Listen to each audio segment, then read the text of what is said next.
pour essayer d'observer les serpents.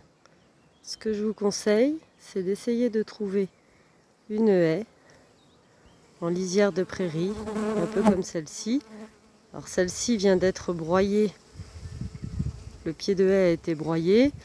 Alors c'est à la fois pas très bon pour les serpents, c'est mieux si il reste un petit peu de pied de haie, mais finalement des fois pour les observer, c'est aussi bien. Donc je vous conseille de vous déplacer très lentement au pied de cette haie en observant le sol à la limite vraiment entre la zone plus ouverte qui est au soleil et le pied de la haie où un serpent pourrait aller rapidement s'abriter s'il se sent en danger. Mettez-vous plutôt dans le sens pour vous déplacer avec votre ombre derrière vous, ce qui évitera que votre ombre, si elle est devant vous, n'effraie les serpents avant que vous arriviez à son niveau. Donc vous vous déplacez comme ça, tout doucement,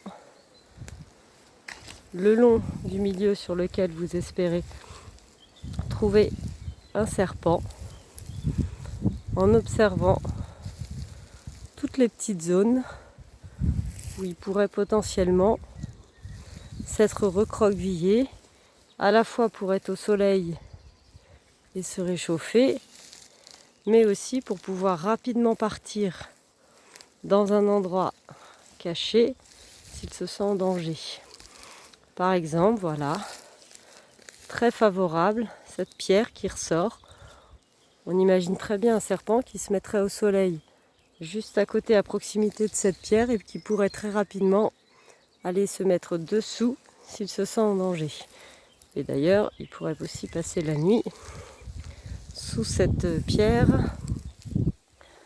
quand les nuits sont un peu trop fraîches, comme en ce moment. Alors aujourd'hui, c'est pas forcément très favorable parce que justement la nuit a été un peu froide. Là, ça commence à bien chauffer, il est environ 14 heures.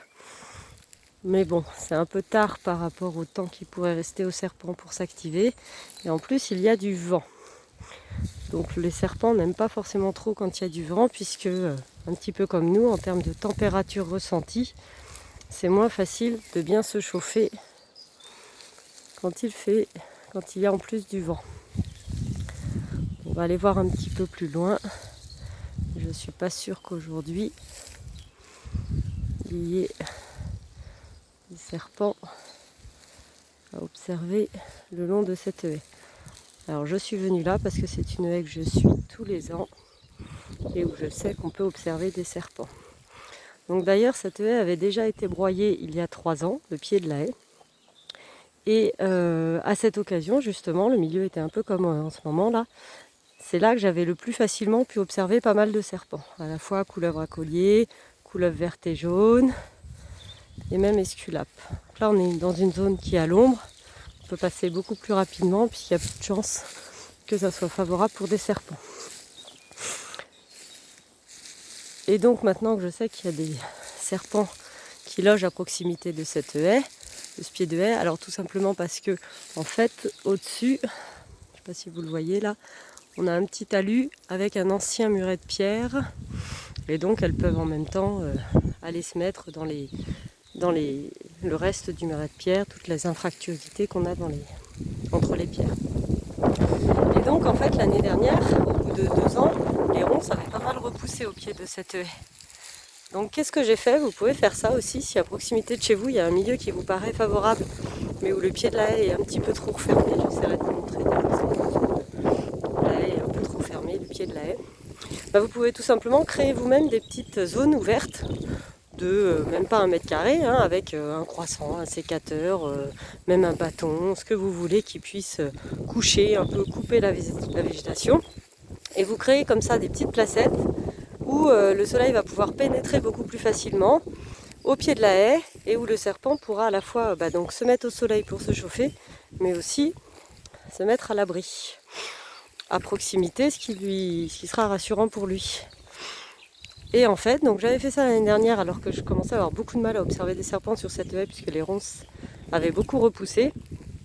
Et ça a très bien marché. J'ai tout simplement, quasiment dès la semaine suivante, pu réobserver à nouveau une couleuvre verte et jaune qui s'était justement placée exactement dans la petite placette que j'avais créée, qui lui permettait tout simplement d'avoir le soleil beaucoup plus facilement, de bien se chauffer et en même temps de repartir à l'abri quand elle en avait besoin. Donc n'hésitez pas à faire ça, ça peut être un tout petit aménagement tout simple à faire pour observer vous plus facilement les serpents. Après, pour ceux qui ont la possibilité, qui ont des terrains sur lesquels ils peuvent un peu faire ce qu'ils veulent, n'hésitez pas à poser des petites plaques serpents comme vous avez vu au lycée. Alors ça peut être d'anciens tapis de carrière.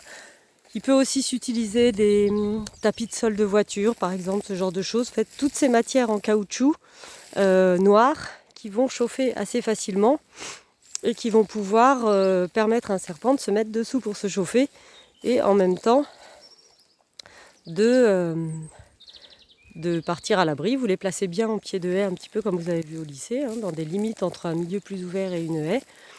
Avec, vous vous rappelez, des bâtons dessous, si possible 2 bâtons de taille moyenne, plus ou moins en croix, qui vont vous permettre de surélever un peu la plaque et que les serpents puissent se faufiler dessous et venir se placer entre les bâtons par exemple pour profiter de la chaleur qu'il y a sous la plaque. Vous pouvez même faire ça éventuellement si vous n'avez ne serait-ce qu'une bâche, une petite tôle, les anciennes plaques ondulées en fibro-ciment, en évrite, etc. Ce qu'on appelle, si vous avez des bouts de choses dans le genre, ça peut marcher assez bien à mettre en pied de haie, en zone un peu pied de roncier aussi, toutes ces zones-là, pour essayer de voir si des serpents en profitent et les observer facilement.